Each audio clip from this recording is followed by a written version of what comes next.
Those scenes were not fiction, they were real. For 2 years, a BBC team went undercover with America's Drug Enforcement Administration. The camera witnessed firsthand the worldwide war against drugs. The dramatic real-life story DEA begins tomorrow at 9:30 on BBC One. And here are the rest of tomorrow evening's programmes on BBC One. Starting with Wogan at 7, talking to Jackie and Sonny Mann, and the king of the art fakers, Eric Hebborn, about his work and the art world he so expertly tricked. Tomorrow's World at 7:30 searches for an insect that might have an appetite for the crop-destroying aphid. And at 8, the specials are called onto the streets to tackle a wave of violence. You can hear the voice of the viewer, delighted and disgruntled by BBC programmes at 8:50 in Points of View. And then, after the 9 o'clock news and DEA, it seconds out for championship boxing in Sports Night. And finally, at 11:20, assassin James Coburn sets out to complete just another job, only to be distracted from his task by a romantic assignation with Lee Remick. It's an unusually hard contract, and it provides a powerful end to Wednesday on BBC One. And now a look at the weather prospects. The north and east of the country will be affected by wet and blustery conditions overnight, with winds touching gale force at times in the north of Scotland, and some places having as much as an inch of rain. The southwest, Wales and Northern Ireland will have clear spells and some showers, with patches of fog forming locally.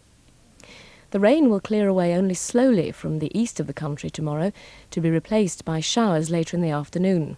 Western districts will have a mixture of sunshine and showers, the showers being heaviest and most frequent in the morning, before dying out in the afternoon as cloud increases once again from the west.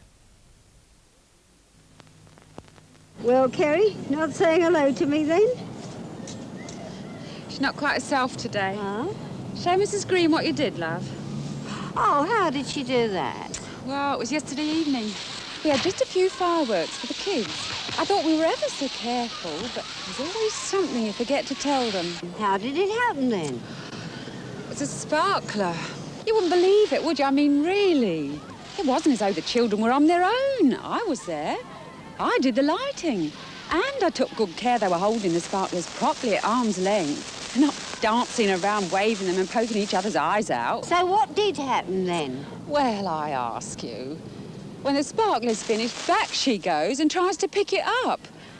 It may look cool, but it's still red hot, isn't it? What a silly girl, then. Make sure your child doesn't start November the 6th like this, or worse. That was a public information film.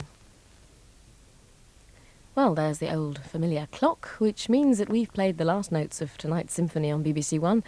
Time to give the old transmitter and the vocal cords a bit of a rest. If you're in search of further entertainment, though, let me point you in the direction of Radios 1 and 2. Bob Harris will shortly be on 1, and a jazz parade will be leaving on 2 at midnight. From the crew that have kept BBC One together this evening, though, let me, Jane Constantinis, wish you a very good night.